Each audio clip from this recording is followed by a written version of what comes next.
Yay. All right. Hey, everybody. I'm Xane Daniel, and I'm with, as always, the beautiful Monika Kupiec. Hello, hello.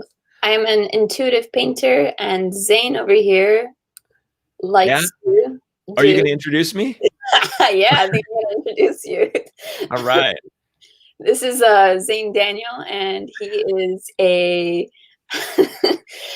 negative entity remover. That's what I Yeah. like. That's one of That's the what things I that I do. Yes. remember. Yeah. I work with an extra dimensional collective called the Hathors and do activations to help people overcome childhood traumas and deal with their emotional issues in their life, and also can remove alien implants and negative entity attachments and all kinds of fun stuff. So yeah. And I write a comic book too. I write and publish my own comic book. And this was something we were talking about right before we got on.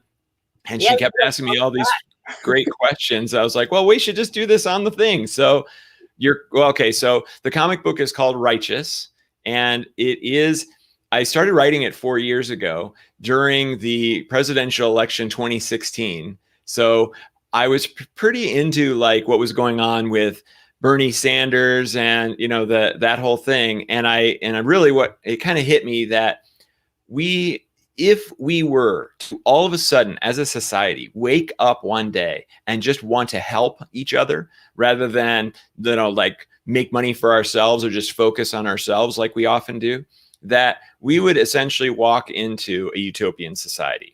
And so I started writing little shorts, like little short stories about that morning, that sudden wake up where the CEO of Walmart goes to work and he's like, confused, and he gets to work and he gets people around him and he goes, we're going to use all of our money to feed all the hungry people in the world. And everybody on his staff, because they also woke up with that same thing, are like, yeah, let's do this. And so it was like that. Each short story, though, while it was amazing because everybody just wanted to help everybody else, all the politicians changed from being selfish to actually helping their constituents. Oh my gosh.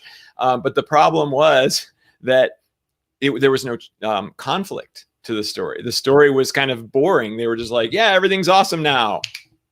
So some people really liked it because they loved that excitement, that possibility. But other people were like, well, a good story has like conflict and challenge and things that you have to overcome and stuff. And I'm like, yeah, okay, I guess you're right. So I came up with the idea that what if just one person woke up with that need to help others? So I picked like a greedy corporate analyst who had lots of money, and his wife had lots of money, and they had a big house, and that was it. They didn't have any kids or anything, and they were just trying to live the American dream, and they were trying to retire early and just be consumers, right? And so then he has this experience where he wakes up, he can only help others. And so he watches as his career falls apart, his marriage falls apart, his whole life falls apart. But he's happier than he's ever been because he's going around and helping other people. So this was kind of a way to show, hey, we aren't actually helping people as much as we think we are. We are really self-focused. And, that's our society at work. Like that's what it's designed to do. But then there's another twist to the story. And that is that every time he helps someone, they get it too. So now they have to help people. And so my ultimate goal, of course, with the story was to have that morning where everybody wakes up wanting to help everyone, but I'm doing it one person at a time. Mm-hmm. So with this need for like helping people, do you think that's like an inner strength or like an inner power that this character has? Oh, I see what you're doing here. I see this transition. Yeah, I suppose so. I hadn't put it in those terms before because he's the reluctant hero. Like at first, he doesn't really want to do this. He wants to go back to his other ways of doing things. And so he's going through a spiritual journey throughout the story because he's going from that, selfish approach to going to helping others. And then he gets so excited about what's happening because he finally realizes what's happening that he sets off to try to infect the entire world, which is kind of an interesting play on it because they end up, because they don't know what it is, they end up calling it a disease. So now they're like, oh, we are intentionally infecting people with this disease. Is this a good thing? Are we being moral? So we get to ask all kinds of interesting moral questions as we go. And what's really funny about it, of course, is I wrote it 4 years ago, right? Yeah. The part that we're in right now, that the artists are drawing, which I had written long ago, years ago, is a quarantine situation. Oh my gosh. Right. So having no idea what I was getting myself into, I kind of wrote our future, except that the difference is that the disease is a good thing, right? Mhm. So 4 years ago, where were you in your state of mind? Were you like in your spiritual journey, just starting it, or let's just backtrack a little bit, just to see Sure. how this idea came about? Because maybe you Right. were channeling the future, but you weren't aware of it. Right. Yeah. So 2013, of course, was my ayahuasca experience. And Mhm. then I started writing it in 2016. So it was 3 years later. But I really hadn't begun much of my spiritual journey. Like, I had gone on that retreat where I ended up channeling beings from another dimension for someone else, and I didn't know I was doing it. I really went into a trance when I did it. So that was revealed to me that, oh, okay, I can do this sort of thing, and there is some sort of spiritual craziness going on, but I don't totally understand it. So but it was before I started doing all the light work that I'm doing now. Okay. So what it was, and what was interesting about it is that the story was kind of teaching me what I could do. Like, I didn't, and so I know that I was channeling a lot of it at the time. Mhm. That's really neat because I know when I write, when I go back to reread it, because I've been writing a book for 5 years too, and when I reread the passages, sometimes I feel like I was writing it to my future self because it's so relevant to me now. So it's interesting that like when you're in that moment in your flow, which is kind of like creating your own like personal power into that page, creating this energy, it's actually like gonna help you or the reader like when it's finally published because it's like you're implementing all this information and you're aware that like it feels good. At least when I'm writing, it feels good, so I just go with it and then I'll just keep flowing. And Right. what I like about your character is that he is like becoming more aware in the story. He's becoming aware of himself and his like inner power, we can call it. Mhm. um, and it's like it's not intentional to be spiritual, but it is Right. spiritual. Yeah. And It that's wasn't intentional to be spiritual. yeah. Absolutely. And I feel like a lot when I watch a lot of movies, like they're not meant to be spiritual, but there's always like a spiritual message in it. There's always that like little aha line or like, oh, like who is this director or who is this like writer? How did they know how to say this? Or like how did they know that this was gonna like speak to me so deeply? Right. That's awesome. Yeah. Yeah. You're absolutely right. You see that all the time. Sometimes it's more obvious than other times, but it usually is there. Mhm. And from a personal power standpoint, I did have a couple of people who have written to me over the years that have been following the comic because you could get it online, right? And one person was working for a corporation that was doing some underhanded business practices, and this person was strong enough, I guess, to go to the CEO and say, "Hey, are you sure we have to do it this way? Couldn't we do it a better way?" And she said, I couldn't believe that I was channeling a comic book when I went and I talked to my CEO." And then there was another guy, probably my favorite story of all is a guy from Africa wrote to me. He had read it and he was just blown away by it. And he I think he's in Ghana, and he didn't have work. This was years ago, and he didn't have a future, because there is no work available in Ghana, Africa, right?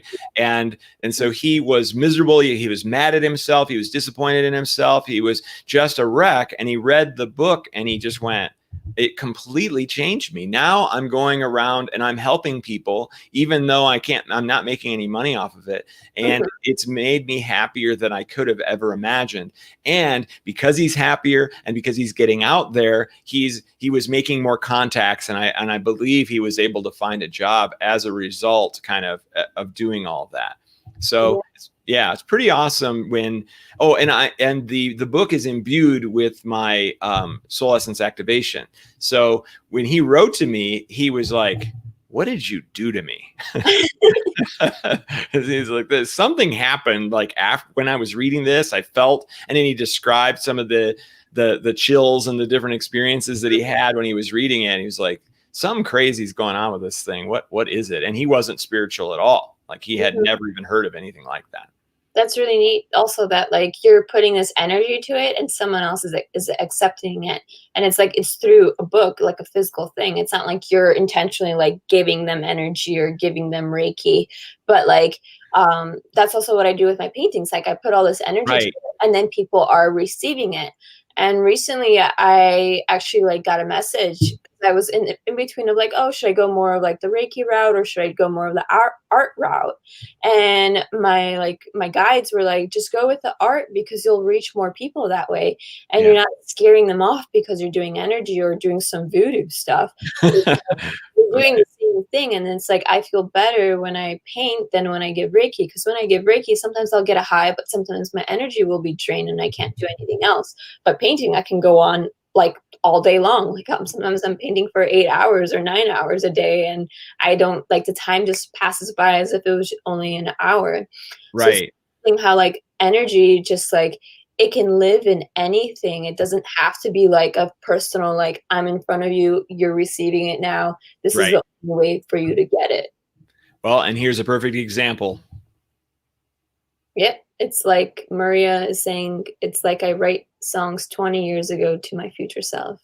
So she's kind of doing the same thing with what she's doing. And Maria was actually a performer at the last Higher Self Expo. She played a couple of her songs there. So it can come in so many forms. And that's what we're talking about is the art forms, writing, music, painting. So it's pretty amazing.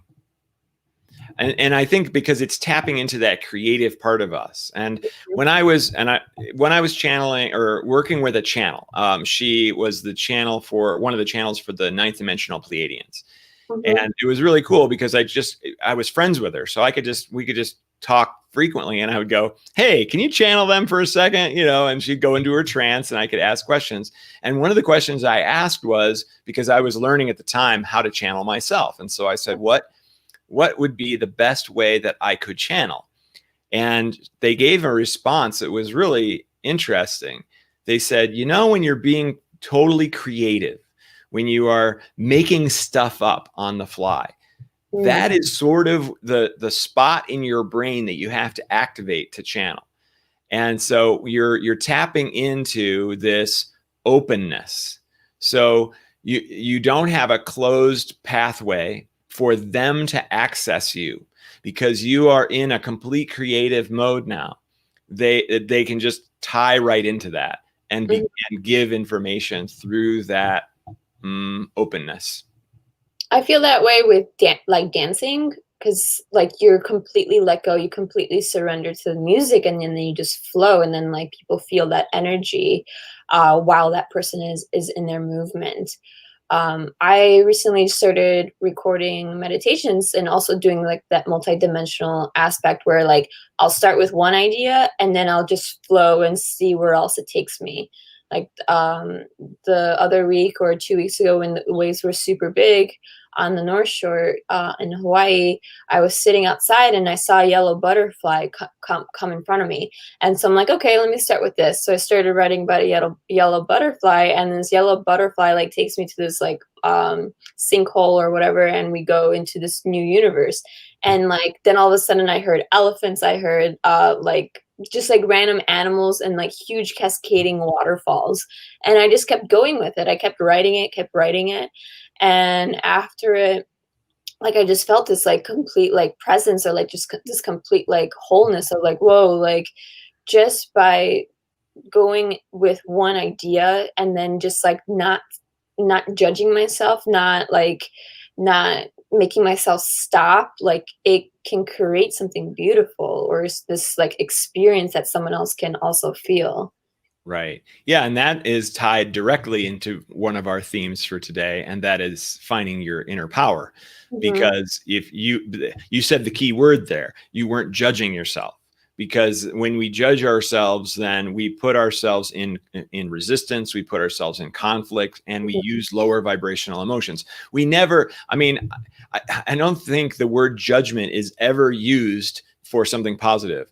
I judge that I'm very high vibration. I judge that I love everyone. I mean, I guess you could say, oh, you just love everyone. But of course, in that case, I am using a lower vibrational emotion to do that. I'm saying that that is wrong. And so I'm judging you. So judgment, the term, at least when we're using it, never has a positive vibe to it. It's always negative. And so that's the key element of judgment, is that you are deciding that you have something wrong with you. And so you are disappointed in yourself. You're frustrated with yourself. You're impatient with yourself, any of those things. And that's one of the reasons why judgment is so wrong, because you lower your vibration while you're doing it.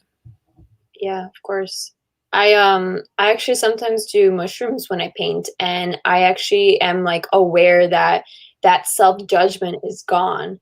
And I think that that's when I realized how I need to surrender more when I paint, because I'm not like telling myself like, oh, like this looks weird, or like, oh, like I shouldn't be doing this. But then when I'm on mushrooms, like all of that is gone, and I'm just like completely just flowing with the paintbrush and with the paint.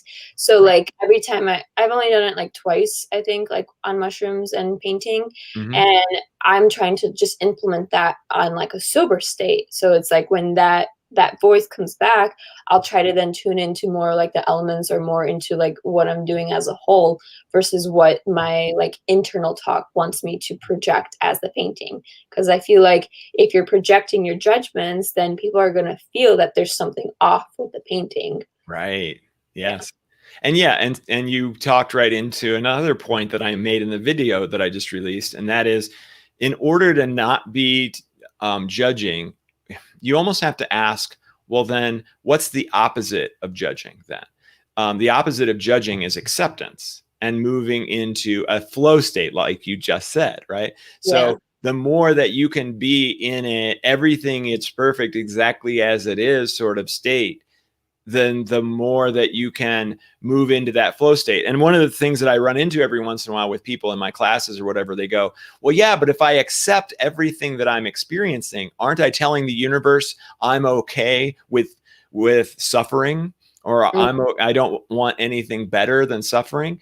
And it's one of those paradoxes. So you say, yes, I mean, you've tried to find a way to say everything is amazing, and I know I'm going to get to where I want to get to, whatever that is.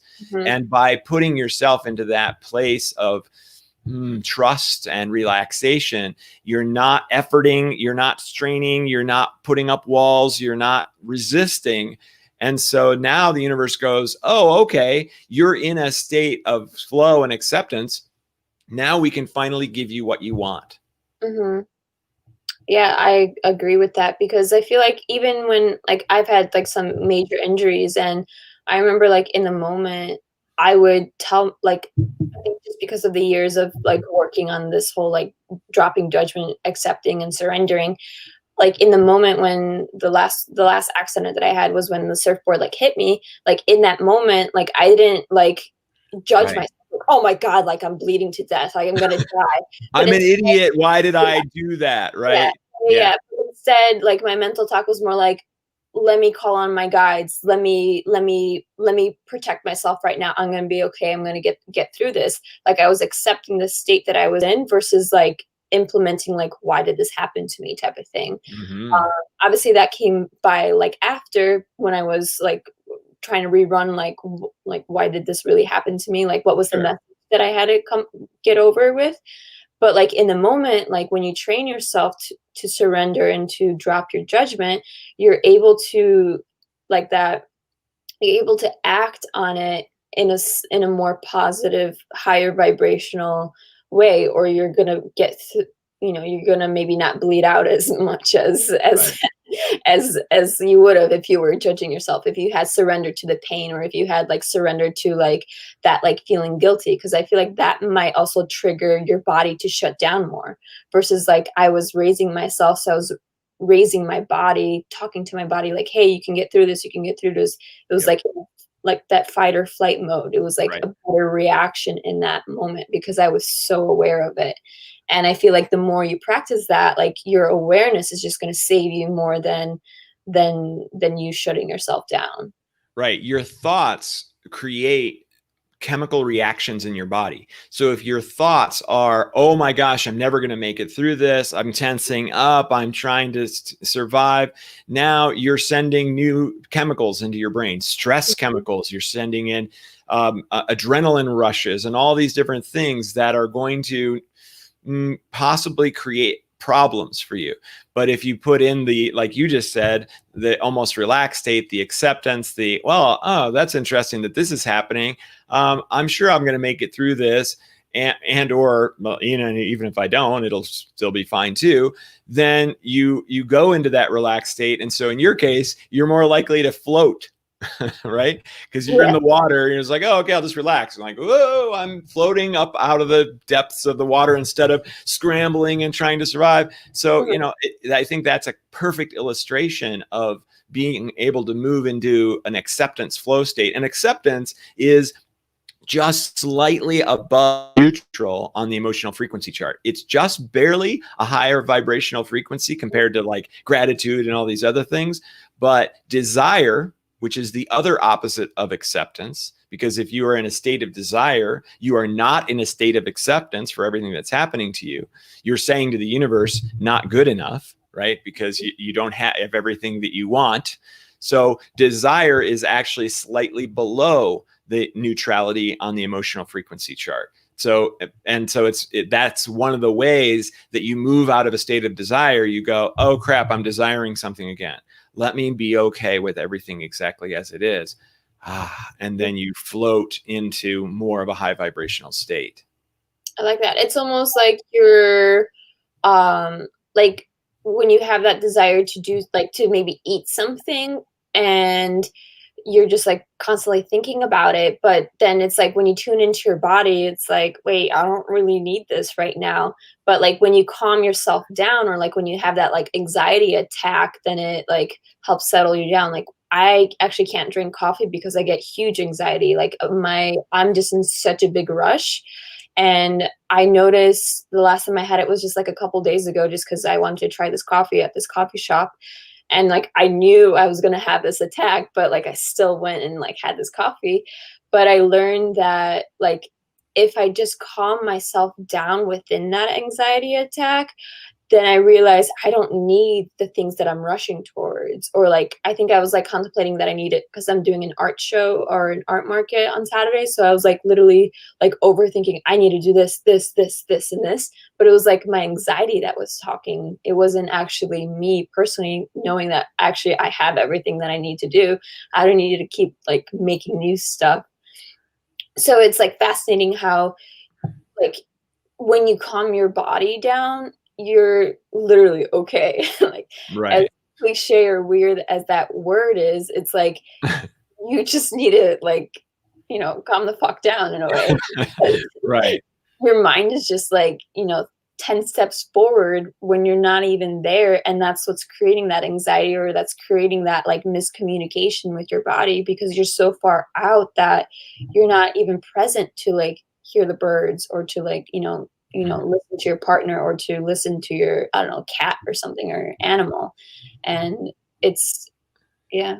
Sometimes it's very difficult to do that though. Like the emotion takes over and you really have no control over it, or at least it feels like you have no control over it. Right. Yeah.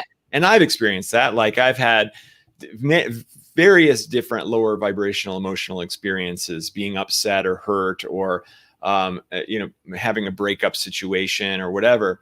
And so I actually have activations that will change the way that you are tuning into emotions. So all emotions are frequencies, right? So a fear frequency is very different than a frustration frequency. So when you go into one of these, there's an activation that I do, and I do it per emotion type that will retune to an emotional frequency that, yes, it's still frustration or it's still fear, but it's a much calmer version. So, and it's one that probably the first one that I discovered I could do this with was nervousness. Mhm. And I may have talked about this before, but Yeah. being able to change my own emotional tuning so that I was no longer nervous about giving a talk in front of 100 people or whatever. Mhm. So, and I have different ones on the website too that will actually help people depending on the situation that you're in. And there was one person I remember that was really angry. You're like super angry with me. And I said, "Do you want me to give you an activation?" They're like, "Yeah, whatever." Right. Like rage. And so I gave them the activation. And they're like, "Oh, I feel better." Yeah. You actually did it too to me with the first show that we did. You were like, "Oh, we're gonna go live," and I was like, "Oh, I'm a little nervous." And you did you did the nervous activation to me, and it completely went away. And now, like 5 shows in, like I don't get nervous anymore. Right. Yeah. And so what's so wonderful about that is that now your body has gotten used to the new nervousness feeling, and it doesn't even need it anymore. But that's the thing. Whereas like the first time I did the nervousness thing to myself, it was great. But then the next time I gave a talk, I was feeling nervous again. I gave it to myself again and it worked. And then by the third or fourth time, I was like, gosh, I don't even think I need to do that to myself anymore, because Mhm. your body goes, oh, this is the correct nervousness feeling that I'm supposed to experience. So Mhm. that's the one I'm going to tune into. And I no longer need to use the activation cheat. Mhm. Well, it's like the same thing with well, you were just talking about fear, but I feel like it's the same thing with judgments, or like I think someone just mentioned about negative thoughts. We have a Yeah, I've question. got it right here ready to post whenever you're ready for a question. Yeah, so I feel like all of these different elements that we call like lower vibrational, it's like it's implemented in our like nervous system, like, Yes. and like it's just rewiring your nervous system to learn from them. Because my first injury I had was, I believe it was nerve damage, because the pain only triggered when I was doing something inauthentic, or like when I was overworking in some way. So Right. I was learning about like, okay, so I need a rewire of how I'm acting, and Mhm. the more authentic I became, the less I felt that pain. So it's like your body is like it's like your biggest tool, or it's your biggest like life lesson or like test that you need to overcome, because you're learning about yourself. Even if you have these like negative thoughts, you have something to learn about your negative thoughts. And the more you work on it, then like working on it is almost like an activation, because you were doing your nervous activation every time right before a speech, but you were training your mind that like, hey, I'm in this state right now, I feel nervous inside, let's come out of it in a way. But you were always doing it when you were in that state. So it's Right. like when you have those negative thoughts, like if there's a pattern that comes through like regularly, like like every day at this hour or after doing this activity, then you want to like see like, well, how can I change this so that way maybe I have a little bit less of this negative thoughts, or maybe these negative thoughts are actually a warning sign that it's inauthentic to you.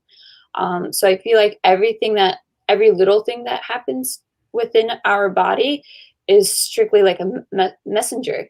And it could even be like, because we're talking about multidimensional stuff, it could be another multiple dimensional thing coming through us, but coming into our body as a physical pain or as a negative thought, and they're trying to channel something to us.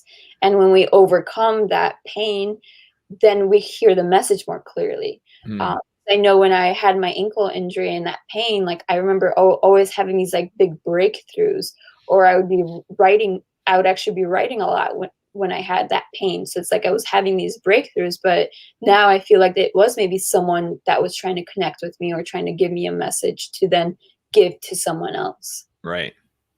Yeah, let's go ahead and do this question. I need help with how can I just let go of negative thoughts that come in and stay after a trigger? I cannot even meditate off of, or maybe off, how stuck they are and swirl in my head. Okay. Yeah. So I've got some thoughts on that. Yeah, jump right Okay. in. So, I do think that it would be, I would actually really love to know what the negative thoughts are a little bit, but most certainly the activations that I was just talking about could probably work quite well. And again, they offer you a temporary relief of that, if not a long-term one, like we were just talking about. And one of the things that happens when we are in these negative, and I would almost want to say, instead of negative thoughts here, I would almost want to say negative emotions. And if she asked herself, hey, is this negative thoughts or is it negative emotions, and which came first, I think it would be very interesting. It would probably tell us a lot more.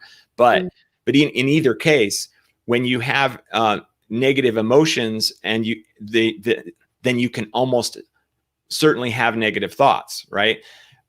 So the trick is to look at something positive, to look at that emotional frequency chart and go, okay, what's an emotion that I could jump to right now? First of all, I could have acceptance. And she just said emotions instead of thoughts. So that's what I was thinking too. So one of the things that I teach people to do is to look at that emotional frequency chart. And at the first one on the positive side is acceptance, and to accept, hey, you know what? I have been triggered, and this is a real thing that I go through, and I am not going to judge myself for going through it. I'm going to accept the fact that I have this issue, and I come about it honestly, because what happened to me was serious, and it was very difficult for me to overcome. So, and post-traumatic stress disorder, which is likely the cause of this, is nothing to laugh at. This is something very difficult. And so I am not going to judge myself for not being able to get over it just like that, right? So accept that this is the way that I have these sorts of experiences. Okay. So now we stop going, I'm frustrated with the fact that I have all these negative emotions and I want them to go away, because, you're just piling on and piling on with negativity. So then after you can maybe get to a point where you can accept that this is the real thing that's happening to you and that it's not your fault, then you might be able to move up to the next one. And that might be the next one on the chart is actually positive belief or optimism. I believe positively that this will not last forever, that this is a temporary experience. And this experience is only going to last for as long as it needs to for me to get through it. Okay, I can move into that state. And I can even start to say, I wonder if there's some sort of benefit from this. I wonder if there's some sort of lesson that I could learn from it. And in that way, then you can also have an optimism that you'll find that lesson, that you'll get there. And maybe right now you won't, and that's okay. You don't have to try to figure it out right then, because a lot of times that adds more frustration. I don't understand why, right? It's okay. I think optimistically that I will eventually figure out what the great lesson is from this. And then you continue to move up the chart. So do you have any thoughts that you want to add? Because I'm sure you have some good ones. I would just start with just becoming aware of when, like, you have this emotional attack, I guess, in a way, or when this trigger happens, and maybe start writing it down and just start seeing a pattern. Because I think you just have to start small, and the more you become aware of it, it seems like you're trying because you're getting stuck, like not being able to meditate, but maybe you just need a different form of meditation. Try a different variation or try a different guided meditation. I recently just started listening to ones that are actually multidimensional ones. You can try some that are on my YouTube. Mine's Island Awakening, and I go to like a different universe or something like that. And maybe that's what you need right now, something that can actually physically take you away from your body, so that way you can experience something much, much better. Like sometimes when you meditate, or some basic meditations are just about your breath work, but I feel like sometimes that can give you an anxiety attack because you're like in your body and you're just like kind of like stuck. Right. I personally sometimes don't even like those. I started also listening to another guy. I can't remember the name of it, but he does like more like angelic meditations where he'll bring in all of your guides from like the north, south, east, and west. And I personally like those too. I actually fall asleep on most of those. Another one is Yoga Nidra or I Rest. Mm-hmm. Those are like deep relaxation, deep sleep meditations. So maybe that's something that your body just needs, because like it seems like you're battling a lot and you just need more of a meditation that's like truly grounding, but also like takes you somewhere on a journey. Um, it just seems like if you sit down by yourself, like it's really easy for your mind to just keep keep going at you, and you can't stop. So it just seems like you need a little bit of a guidance, someone that can take you on a separate journey away from those emotions, or to think of something else. Yeah, I like the idea of the guided meditations because I really do believe that meditation in a state like that is one of the more difficult things that you can do, because classic meditation is calm the mind, right? Or to allow the thoughts to move through. Man, it's really hard to just do something simple like that when you are in such a frantic, that's the word I want to use, like a frantic state. So that's, so using somebody else guiding it will help you. Another one is one that I teach to my students a lot, which is talking to the master. And so this is one where you go into a meditative state just long enough that you relax for a second, and then you ask a question. And you ask a question about yourself generally, and you ask it in the third person. And so in your case, why does Griselda react this way? Or what's the best way for Griselda to get through this situation right now? And then you just kind of wait for the answer. And in many cases, you'll be surprised at how fast a voice comes in. And it could still be your own voice, which is totally fine. It doesn't necessarily have to be outside of you. But that voice will carry with it universal knowledge. It'll give you some information that you didn't realize about yourself. And talk about personal power, when you can step in and really start to learn about yourself in a way just by talking to yourself, then it's like, you don't have to go to anybody else. You don't have to see any healers. You don't have to do anything, but you've got all the power to heal you right inside. Mm-hmm. So this she wrote when, I think, right as I was finishing up my walking up the chart thing. And there's a couple of YouTube videos of mine that will teach you exactly how to do that. And so I wanted to say that, Griselda. So if you went to, I believe it's called Regulating Your Emotions, where I step all the way through that whole process. Yeah, lots of cool tools you have. Yeah, thanks. That's my goal, is to help, because all I want to do is move the humanity from a third dimensional collective consciousness to a fourth, to a fifth, and beyond. So that's the theme. That's the other theme for today, right? So I did a video on Monday about this, and I really like this topic. It's kind of funny. The video actually didn't get that many views, but in comparison to some of my other ones, but I love this topic because when I was first understanding how all of this worked, and I had a friend who could channel the ninth dimensional Pleiadians, I was like, well, aren't we a collective? What's the third dimensional human collective like? And so I've thought about this a lot, and I brought in a little bit of information about this. And so I talked about it in the video, but ultimately we do have a collective consciousness, and it's very powerful. It's way more powerful than you probably even realize. And when you break it down though, and you start to talk about the things that we think are correct or are the way the world works, is very much based on the collective consciousness. You have to earn money in order to survive. If science doesn't say it's true, then it's not true. And you have to, I forget, there's like 10 more that I rattled off in the video that right now I'm blanking on, but there are so many that we just take for granted. We just see as truth. And the part of the awakening process is to actually realize that many of those things are false. And as a collective consciousness, as we continue to prove to ourselves and to the collective that those things are wrong, then new ones will replace them. And as we move from this asleep society into an awakened society, more and more of those things are going to be replaced by the truth that we are capable of reaching. So for instance, if the one about science, it isn't true unless science proves it to be true. Well, the new replacement statement is my personal experience is just as valid as anything else. And really, science is going to catch up with that, and they're going to prove that. And I think it's going to come through the realm of the quantum physics. Mm-hmm. So ultimately, that's what they say, what they mean when they say that change comes from within. When you realize that the collective consciousness is wrong, when you realize new truths, oh, I know another one. You have to have chemotherapy in order to overcome cancer. That's another collective consciousness decision that we've made, that we can't heal ourselves. And so when we go and we actually start to heal ourselves, which we've already been doing, and we prove to the collective consciousness that yes, we can actually heal ourselves.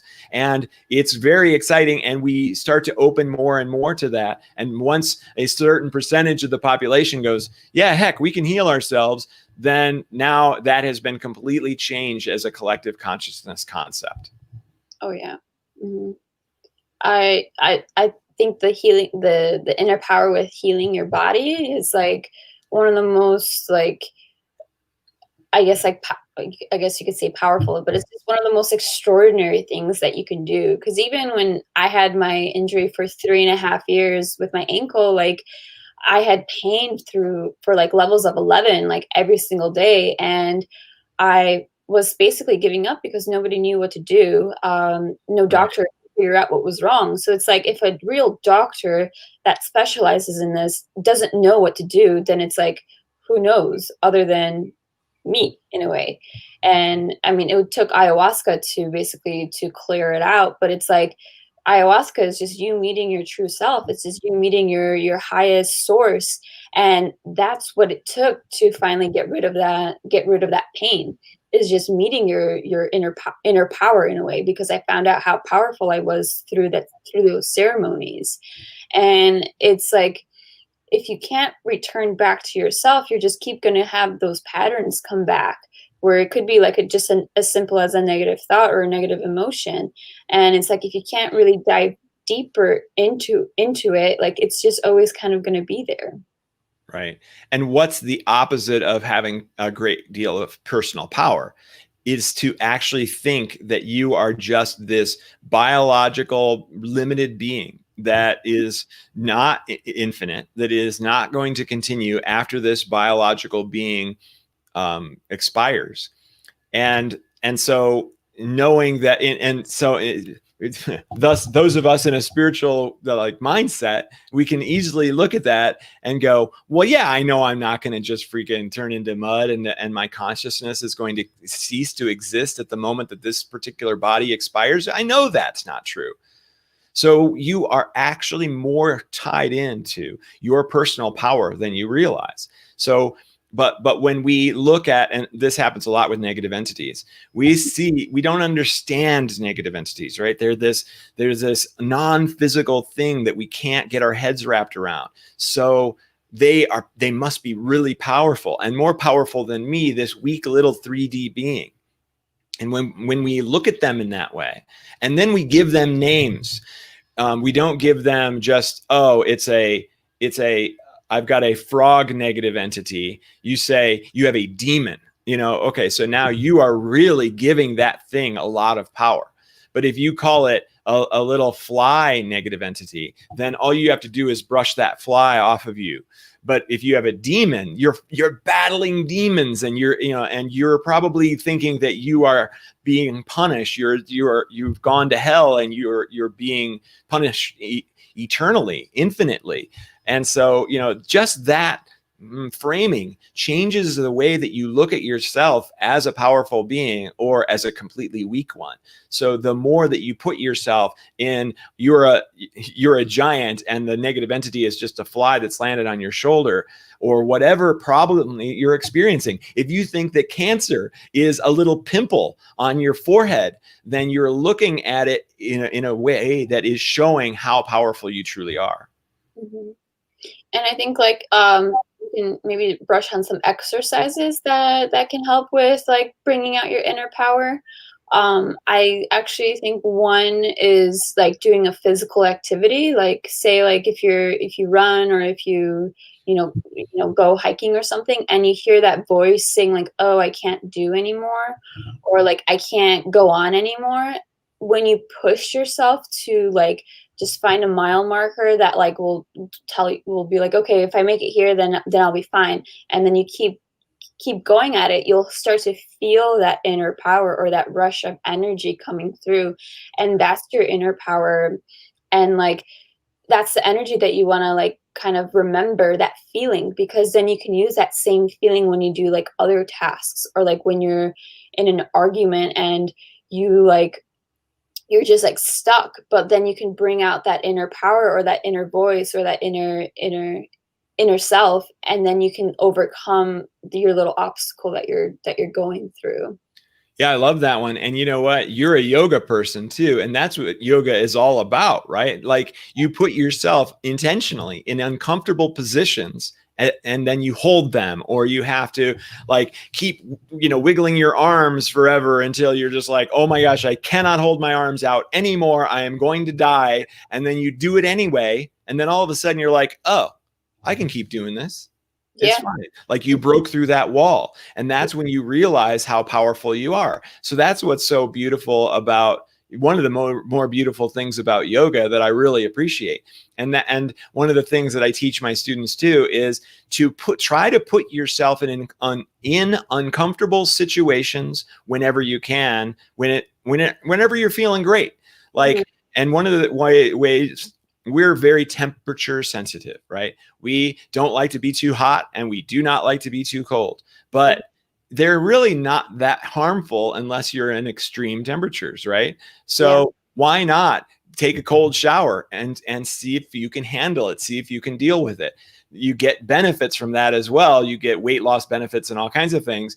But the more that you can, like I was on a walk the other day and I had a little rock in my shoe and I was like, oh, this is annoying. And I started to take it out and I went, wait a minute. No, I'm going to continue to walk around with that little rock in my shoe as an opportunity for me to prove that I'm strong enough to deal with that's not that big of a deal. And eventually I went, well, I don't want to damage my foot. So I removed it, but still, you can really surprise yourself with how much you can tolerate. I was giving this to one of my classes and somebody came back and they said, I was in this horrible family situation. There was so much fighting and it was awful and awkward and miserable. And I just wanted to run and hide. And then she said, I remembered the class. And I went, oh, here's an opportunity for me to tolerate this situation, to see how long I can deal with it. And she said she just settled into it and then got to watch the chaos all around her, no longer being involved emotionally, no longer worrying about what people thought or like absorbing all the negativity that was coming out, just to be able to watch it like she was watching some sort of TV show or a movie. And it made a huge difference. Yeah. I actually had a rock in my shoe yesterday. Right. We're the rock in our shoe podcast hosts. But I was actually getting irritated because I was wearing a sandal and it was like a little rock and I was like trying to like hit my like you kick it on the floor. Yeah. And then I think I literally accepted. I was like, whatever, I'll just have this like rock in my shoe. And then eventually like it came out. But it wasn't until like I actually like surrendered to like me having this rock in my shoe that it like actually go out. Right. Well, what's another thing you had brought up, like, hey, what are some methods to realize your personal power? I was like, oh crap, I forget the category. To realize your personal power, do you have some other ones? Well, going back to the yoga thing, that is actually a really good example. I mainly teach yin yoga, which is where you hold the poses for like 3 to 5 minutes.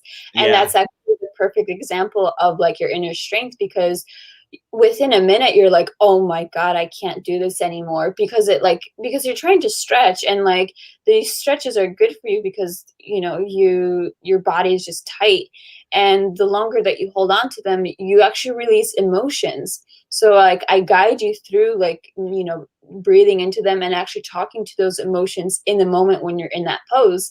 And usually like within those 5 minutes, it kind of goes by pretty quickly because I'm actually talking to you to like work through these emotions, but you're not really realizing that you're still in this pose and Uh, you're like going hand in hand with it all. So definitely like I guess like yoga, like yeah, like yoga, everybody does it, but there's also that really good benefits from it where yeah, you I think, find yeah. that inner strength or inner power within you. Yeah, I think that's really interesting and true. That little thing you just said, everybody does it. Yeah, but that they might do it as a habit and they don't even realize what they're getting out of it anymore. And the Yeah. power of it, if you tune into that a little bit and go, oh, right, I am so down on myself for not being able to handle situation X or situation Y. But Mhm. geez, in yoga, I can hold my poses for, forever. And wow, so that's another opportunity for you to appreciate yourself, be grateful for how strong you are, how powerful you are, and to recognize that inner power. So And that's for pretty cool. taking time for yourself to do it, because it's like sometimes it's a 30-minute class or an hour class, but you physically made yourself stop whatever you're doing to go and take this class to make your body feel better, to help you go through an emotion. And it's like these little things that you don't even realize that you're doing to go and do a yoga class, or it doesn't have to be a yoga class, it could be like going to the gym, or it could be going for a walk. It's like you took your inner power to break away from your day, from your habits or from your busy schedule, to go and spend time with yourself.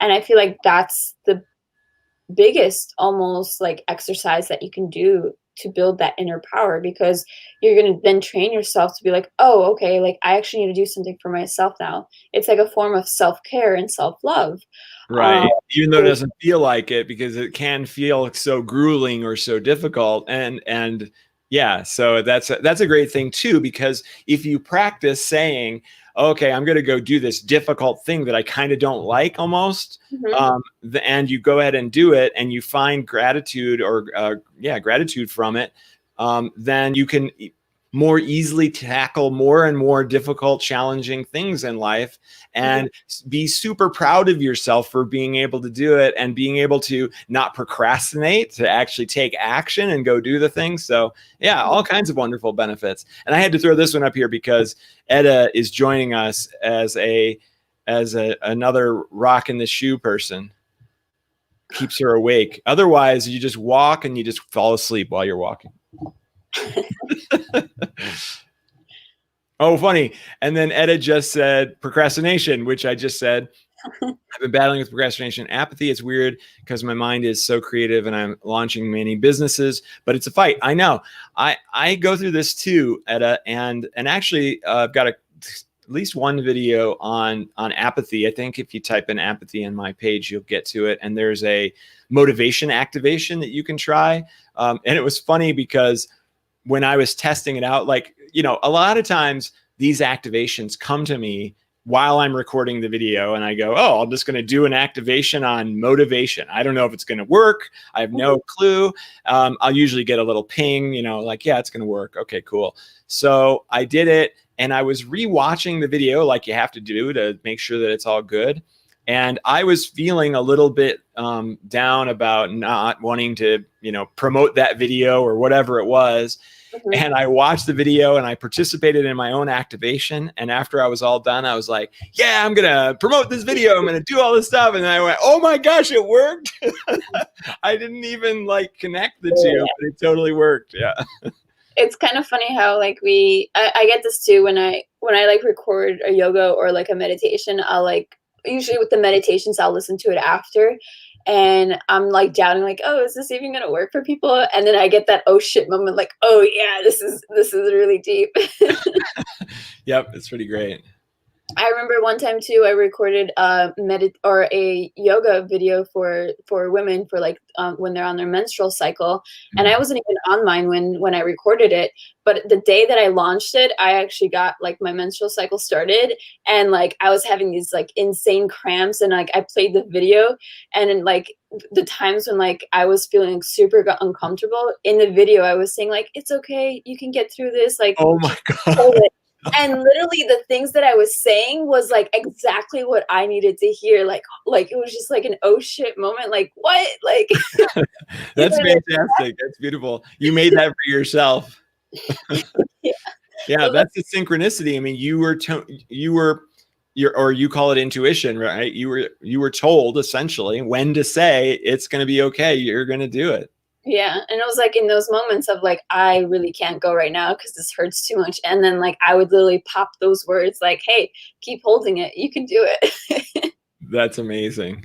Mhm. And so you did, and you made it through. And what was the result? I felt better actually. Like I felt better from doing that yoga. And I had that little epiphany of like, oh, yoga actually does work for mental cycle. Yeah, that's awesome. Not Right. just having this like crazy idea of like in that moment. And I feel like that's also your inner power because you're following through with that creativity or with those words. Because if I hadn't had listened to that intuition or initially listening to that intuition, be like, okay, let's make this video about menstrual cycles. And then if I never made that video, I would have never had that like that breakthrough moment afterwards, Yeah. or whoever else watches that video too. Right. That's awesome. For some reason, I just thought of this. I don't know if you've ever seen this like kind of meme. It's a picture of a kid whose face is like on the ground and there's like a boot on his face, right? And and he's just like being smashed and he looks really miserable. And the line is something like me before my awakening, right? Oh. And then the next image is that he has his own arm in the boot that's smashing his face in the ground. Oh. Me after my awakening, like Mhm. realizing that he is the one that's holding himself back. And that's the real moment when you go, oh my gosh, I'm miserable because of me. I'm unhappy with me because of me. I am having all these problems because of me. It's over and over and over again. And so that's what's realizing your personal power, because then all you have to do is just lift the boot off of your face and you're good. But sometimes it is hard to take that boot out. So Right. So yeah, it's very challenging because even if you know that that's what's going on, there still is like this moment or this experience that you need in order to realize, oh, right, that is truly what's happening. And all I have to do is this, and this is different for everyone. And so all we're doing as light workers is trying to help guide the people to the moment where they feel that they realize that, oh yeah, I'm the one causing myself all this pain. And now all I have to do is X. Mhm. And these little exercises that you can do are the ones that can implement you taking that shoe off of your face. Because Right. you're yeah, that's really Take, nice. take the shoe off your face. So I guess we can kind of conclude this with, if anyone else has any questions, feel free to drop them in the comments and we can get to it on the next video for next week. And then if you want to take my yoga classes or my meditations, you can check that out on my YouTube.